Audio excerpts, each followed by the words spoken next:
Good afternoon, HMOers. I hope you are keeping well and safe today. Today's live is all about council tax rebanding on HMOs. Over the last couple of weeks, there's been lots of discussion about this, and I've been in a couple of groups, not just here on Facebook, but also on that new app. I can't remember what it's called, Crowd. What's it called? You know the one I mean, the new Android app. Crowd share anyway, never mind. You know which one I mean, the discussion app, which I joined a few days ago. And one of the hot topics for HMOs in 2021 is council tax rebanding. So today, Wendy Weekly is all about council tax rebanding. And has this affected you? Do you know somebody that this has affected or is affecting? And if so, I would love to hear from you. I'd love to hear your stories. I'd love to hear your situation. I've been contacted over the last few days by a number of people, a flurry of people, about council tax rebanding. Hi Jason. And it's been really interesting for me. I'm gathering information, I'm gathering evidence from all quarters of the UK about what's happening because there's a lot of inconsistency going on around council tax rebanding. And I think as HMO investors or potential HMO investors, we should be aware of what the situation is. I'm also going to share with you a story of one of my clients who went through a whole process with the Valuation Office. He appealed and he won the case. And I think that this is something which, is something that we should be aware of, is that the Valuation Office will run an appeal. They have an appeal system that you can utilise to, if you don't agree with it. So has your HMO been rebanded? Do you know somebody whose HMO is being rebanded for council tax? And if that is you, or if you know somebody, has it put you off? Are you now feeling, I don't really know if I should invest in HMOs because the cost of that extra council tax is going to wipe out all my profits? I'd really like to know from you. So please put your message in the chat panel. If you want to ask me a question, please put that below. And I'll take as many questions as I can on the topic today. It's a really important topic. I think that this is going to have a very big impact on HMO landlords if we don't take some proactive action about it.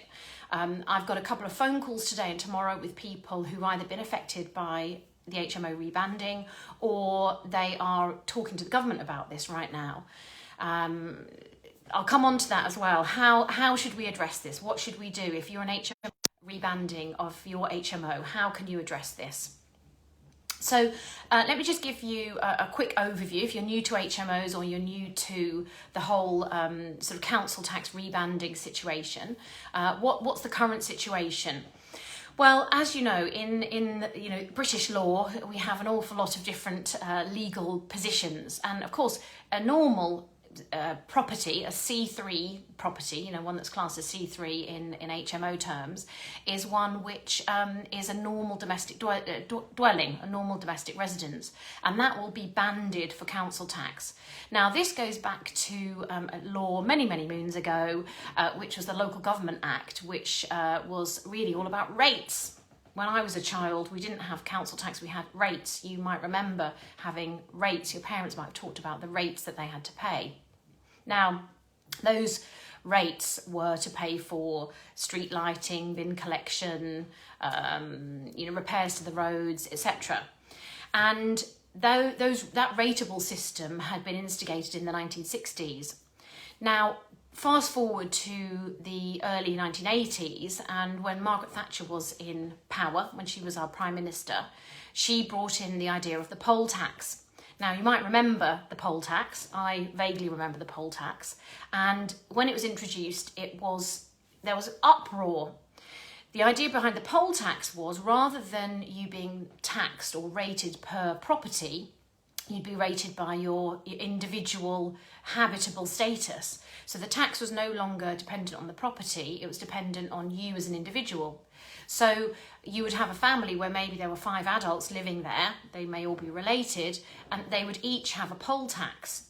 Now, that was massively fought against in the early 1980s. Lots and lots of people, rallied against it, railed against it, and said, no, we don't want the poll tax. This is unfair. We might all be living in a council house or a terraced house, and suddenly you're saying to us, oh, we have to, 5 of us pay the rates that is due on one small property. So poll tax got disbanded, and instead we had a new tax, which was council tax.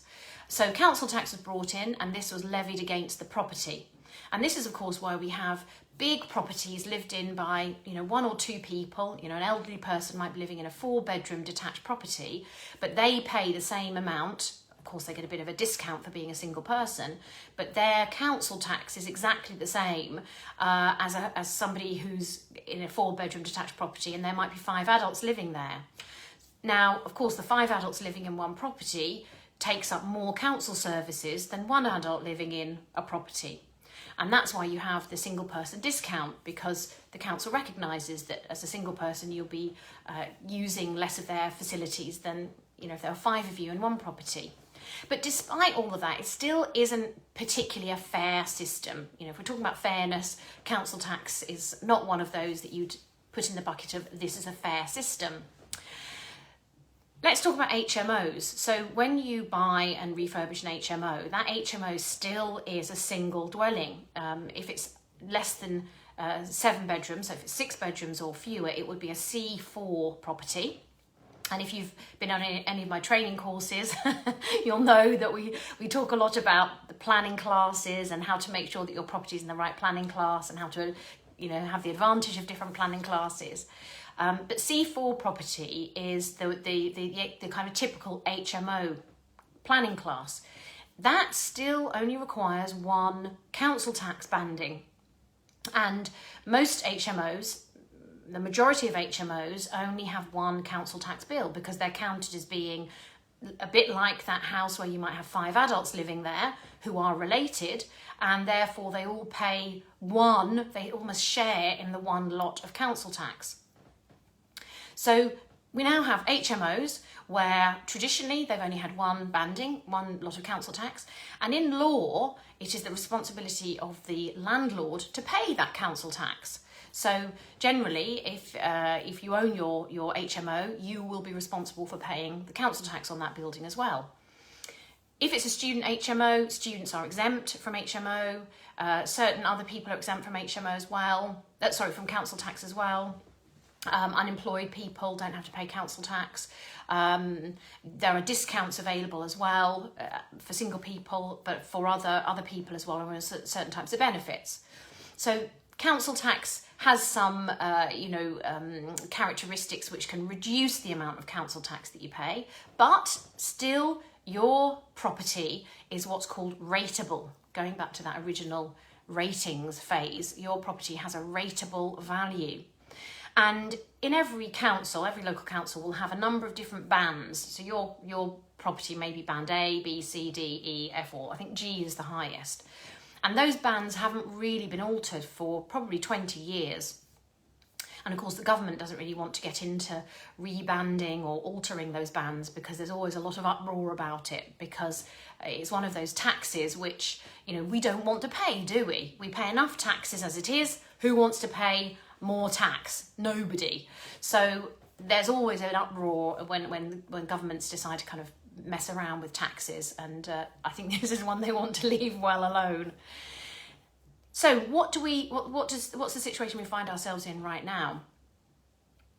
So because we have 5 or 6 adults living in one property, councils have taken it upon themselves, along with the Valuation Office, to start to consider whether these individuals who are living pretty much separate lives, albeit under one roof, should take responsibility for a share of the costs of bins, road repairs, lighting, and all the council services that they have access to. And therefore there has been a gradual increase in the number of HMOs that are being developed, where the council have then been reporting these to the Valuation Office and suggesting that they get rebanded. Now, I've been reading quite a lot of case law on this because there have been a number of appeals, there have been a number of challenges to whether that's a correct application of the law or not. And I think it's really important that we understand how a property or how a room could be rated, you know, because it goes back to whether it is a rateable unit of accommodation. So I've done some research on this and discovered that for a unit of accommodation to be rateable, in other words, to be able to have its own council tax applied, it has to be something called a hereditament. This is an old-fashioned word which basically means something that can be inherited. So to have a rateable unit of accommodation, it has to be a hereditament. And what is a hereditament? What does this actually mean? Well, it was redefined in the 1992 Local Government Act. And what the Local Government Act said was that a hereditament was something that could be rateable. So you kind of find yourself going round and round in this rather never-ending circle. What is rateable? A hereditament. What is a hereditament? It is something which can be rateable. So there's a bit of a circuitous argument.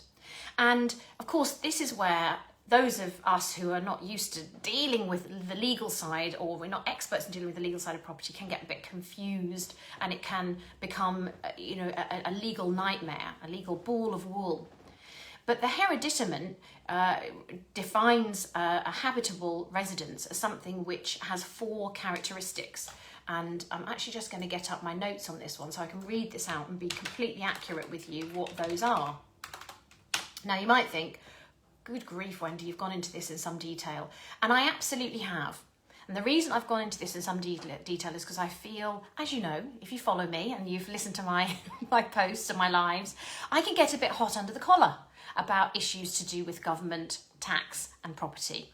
We provide a great service to our tenants. You provide a great service to your tenants. I'm sure that you make sure that they are in a clean, tidy, well-kept environment. You make sure that the fire safety is up to standard. You make sure that their health and safety is good. If you've been following me over the last year, you might have had our COVID safety pack. If you haven't, please put a message below and I'll send you out one. I just need your email address. So we've done loads this year to help landlords, to help HMO landlords particularly with keeping things COVID secure, COVID friendly, how to make your HMO COVID friendly. So we're on the forefront of developing HMOs that really work in this environment. And I get quite cross when I feel that the government is starting to chip away at business and stop us from making a good living out of this particular asset class. I think it's unfair and I think they'll come to regret it in the end. Excuse me. So the four parts of what makes something rateable. There's what they call 4 ingredients of rateable occupation. Number 1, there must be actual occupation. So in other words, somebody actually has to live there. Number 2, there must be beneficial occupation. In other words, you get a benefit from living there. Number 3, there has to be exclusive occupation. And number 4, non-transient occupation. So these are the 4 tests that a tribunal will apply when they're looking to see whether your HMO and your HMO rooms have those 4 characteristics. It really doesn't matter whether they have en suites. It really doesn't matter if they have kitchenettes. I have seen HMOs rebanded room by room where they're just a bedroom. They don't even have to have furniture in them. Okay, so even just a room that has those 4 characteristics, which is actual, beneficial, exclusive and non-transient, if those are the 4 tests and they meet the 4 tests, that can be a hereditament, a rateable unit of accommodation. So this then means that really many HMO rooms are able to be rated. Now, how did my client get round this situation? So I'll come back to those 4 characteristics in a moment. But let me just tell you the story about my client. So this is a client who's based in Yorkshire, and he started to invest in HMOs last year. He's on my mentoring program, and he wanted to really grow his portfolio. So he was starting to think about where he could invest and where would be a good place to buy a property. And he found a really ideal property. It's a 3-bed terraced house, but a really spacious one. You know, one that you kind of look at from the outside and think, how can that have 3 bedrooms? And it was really spacious and ideal for HMO. And he developed it into a 6-bed HMO, and all of the rooms have en suites. Now, as I recommended to him right early on in the process, I said, contact your local council and speak to the licensing officer just to find out what you need to fit into the HMO to make sure it meets regulations. So that's what he did. When she came out to view the property, she looked around the property and gave him some advice, and they looked at the fire standards, and he made sure that his specification of all the work that was going to be done was up to standard. Brilliant. Then she emailed him about a week later to say, as a result of seeing your HMO, I'm going to recommend that all the rooms are rebanded for council tax. Now, at this point, he nearly fell off his chair in horror. Because you can imagine, suddenly the development that he's been doing becomes much, much less feasible if he's now going to have to pay council tax on top of it. And this is, of course, the challenge that many of you, and I haven't yet faced, but many people have been facing.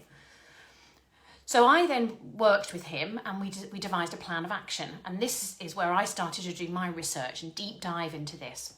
So we fought the case on a number of different points. Number one was the pragmatic approach.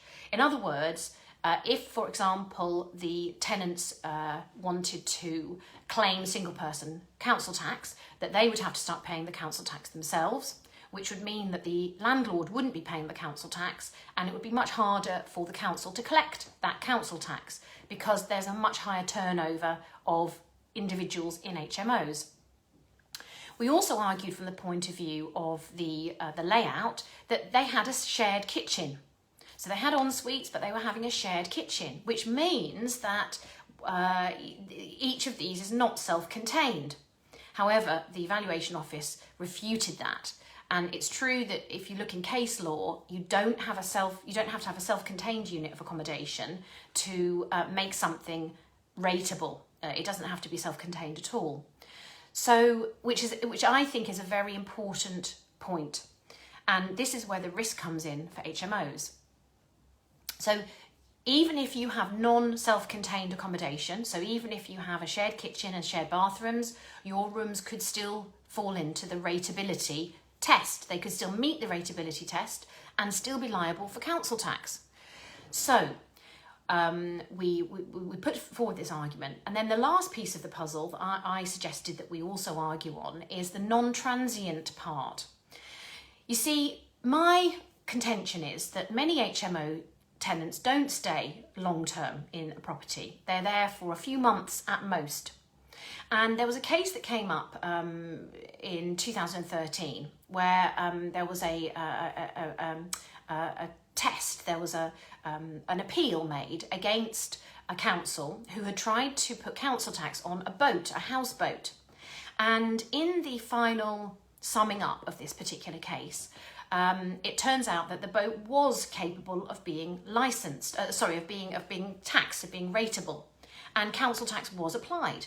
Now this was a houseboat, so it wasn't a room in an HMO. It was somebody's home, and this is what the judge said: a boat is capable of constituting a dwelling. So the argument was, is this a dwelling, and therefore is it rateable? A boat is capable of constituting a dwelling if the 4 ingredients of rateable occupation are satisfied. So those are the ones of actual, beneficial, exclusive, and non-transient occupation.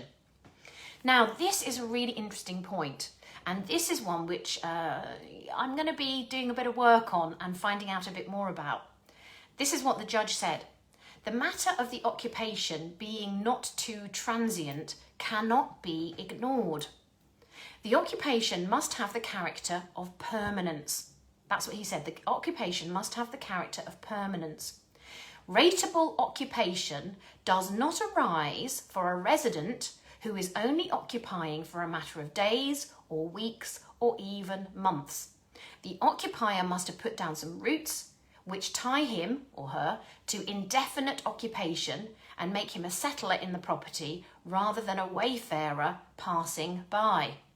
Now, this is really critical, because for me, HMOs give people semi-permanent accommodation, but many of them do not live there permanently. Many of my tenants are there for a few months. Our average length of tenancy is about 21 months. Now that's reasonably permanent, but it is by no means permanent in the way that, let's say, a single buy-to-let would be, where the majority of my tenants stay for maybe 6 or 7 years. We've got tenants who have been with us for about 10 years in our single buy-to-lets. HMOs are just not the same as that. HMOs do not provide permanent accommodation. They're ideal for, you might call, short to medium term accommodation. Now that is not permanent. That is transient accommodation, according to this case. So I argued with my client to put this in his letter. And this was great because the letter was about 3,000 words long. And I think probably the council who he wrote to and the Valuation Office were like blown away by this, because they thought, wow, you know, we're going to struggle to fight this case. Within 2 days of sending that letter, he had a phone call from the Valuation Office. The valuation officer, called the listings officer, phoned him up and said, please, could you send me a floor plan of the property?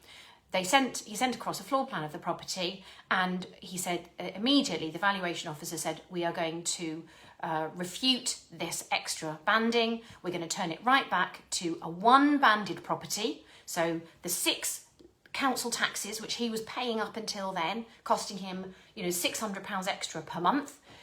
The valuation office said, we're going to respond by removing that, and from now on you only have to pay 1 lot of council tax. So it was a fantastic win for him, and he's now in the process of getting the refund from the council for about 4 months where he had to pay 6 lots of council tax. So this was a really important win. And last year there was another landlord who went through the whole appeal process. In fact, I think he went before a tribunal, and he also won his case. Now, interestingly, his case was argued on the basis of the layout of the property, that the individual rooms were not habitable, they were not self-contained, and therefore they shouldn't attract individual council tax. So I think there is some confusion at the Valuation Office about whether rooms are rateable as to whether they're self-contained or not. And it seems to me that it depends on which listings officer you're dealing with as to how they interpret those guidelines. Now, you can go on the website, and if you search on valuationtribunal.gov.uk, there is a manual. Now, I warn you, it's pretty long. It's bedtime reading for the best of us. But it will give you some guidance about what to do if you want to appeal your council tax rebanding. Now, there are some very strict deadlines, and this was another point in the appeal that my client made to the Valuation Office, that the Valuation Office and the council had not stuck to their own processes. They had stuck to the timelines weren't in question. But one of the aspects of rebanding, increasing the banding on a property, not decreasing, but increasing the valuation on a property or the banding on a property, is that there has to be a visit. So a listings officer has to actually attend the property and see the layout of the property. And this didn't happen.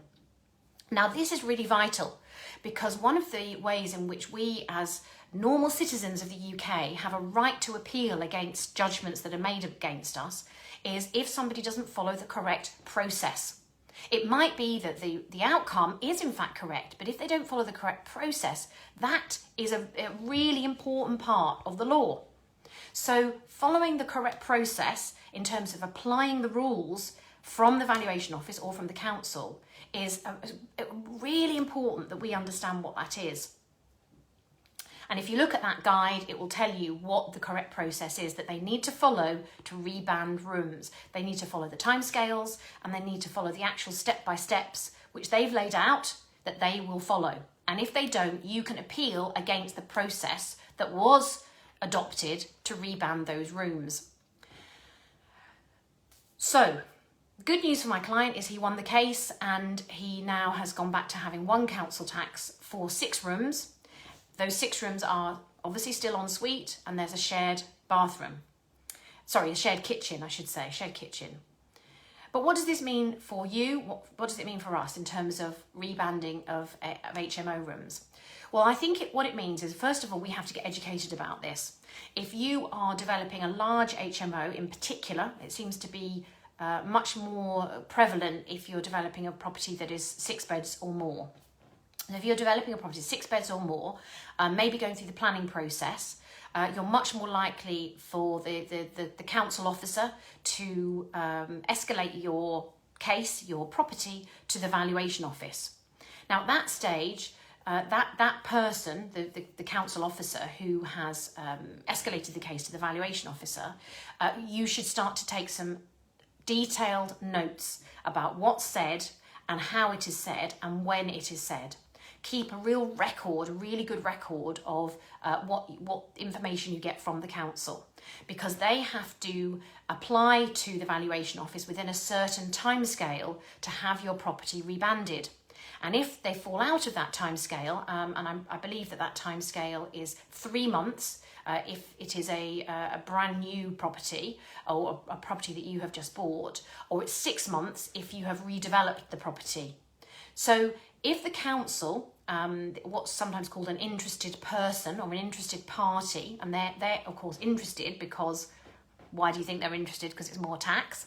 But if that interested party is going to send the information up to the Valuation Office for rebanding, they have to do it within those deadlines. So it's really important that you keep a note of what those correspondence dates are with the local council. Secondly, the process needs to be followed correctly from the Valuation Office. And if the Valuation Office do not come and do a visit to your property, they don't evaluate the property, they don't ask for the floor plans, they don't actually look at the property to see whether it is liable for rebanding, then that is a very significant point which will also enable you to appeal or certainly to complain. They have to stick to their own processes and procedures, and if they don't, then that immediately gives you a reason to address that and to fight back against it. The third point, if this of course escalates to the point where it looks very likely that you're going to have your HMO rebanded from council tax, the argument about non-transient occupation, I think, is a very, very important one.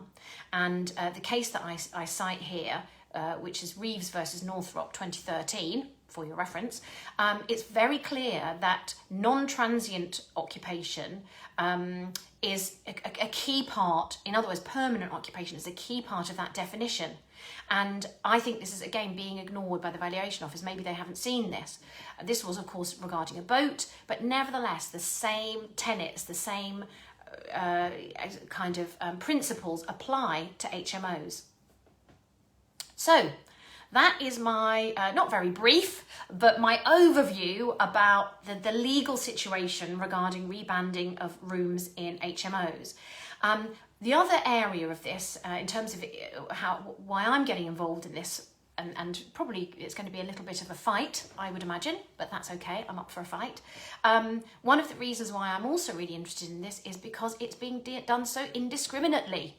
So my client knows that there are other properties within his investing area that have been rebanded for HMOs. They have had 5, 6, 7 levels of council tax applied, and yet his didn't happen. The banding officer said, no, it's okay, we're not going to, Valuation Officer, we're not going to reband your rooms. Now, the law is not something that should be applied indiscriminately. It should be consistent. It should be applied correctly and consistently. So this is another point that I'm really feeling quite, aggressive about. It's not fair that somebody has an HMO 5 doors down from me and has had all their rooms rebanded, because it puts me in an advantageous position to have rooms that have not been rebanded. So this completely affects the marketplace. And I think that we as HMO landlords need to be educated about it. We need to understand that there is this risk, but I think we also need to band together. And I'm very happy to coordinate and to look at this issue as we go through 2021 Tomorrow I've got a conversation with somebody who is actually meeting Secretary of State for Housing, I believe it's Robert Jenrick, to talk about this issue. But I think if this is something that's affected you, please get in touch with me. Please let me know. I'll keep you informed as to what I'm doing and what's happening with this. But as far as I'm concerned, it's a really important issue that's affecting HMOs. And if we don't raise this, if we don't talk about it, if we don't discuss it, then we can't come up with a concerted solution. Now, what I would say is we know that this government is not particularly on the side of landlords. Since George Osborne introduced Section 24, we know that there is definitely a pressure on landlords, pressure on property investors through taxes, through licensing, through as many different ways and routes as they can. They are putting pressure on the private rental sector. I think this will backfire in the end because we're going to see many more people being made homeless, and of course we're going to see rents go up. So it's unwise what the government are doing, but I think we have to be savvy and realise that the government, if they get whiff of the idea that some HMOs are being rebanded and some are not, it's possible that they might issue a change to the law and say all HMO rooms have to be rebanded, which would be disaster. So we've got to play this carefully. We've got to play this with kind of savvy intelligence, so that what we're doing is arguing our case strongly, not just simply defending our position, but actually making some proactive suggestions as to how this inequitous situation can be addressed. And one of the best comparisons I would have is a house where you have 5 adults living, a terraced house with 3 or 4 bedrooms, and there are 5 related adults. That house only pays 1 council tax.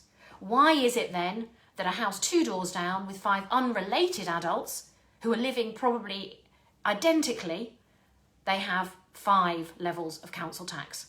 In my view, the residential accommodation with 5 related adults should pay the same as the residential accommodation with 5 unrelated adults. Putting the one with unrelated adults, just because it's an HMO, onto 5 lots of council tax is inequitous and should be stopped immediately. There needs to be a different approach. So please, if this has affected you or other people, please share the video with them. Please come back to me if you have any questions.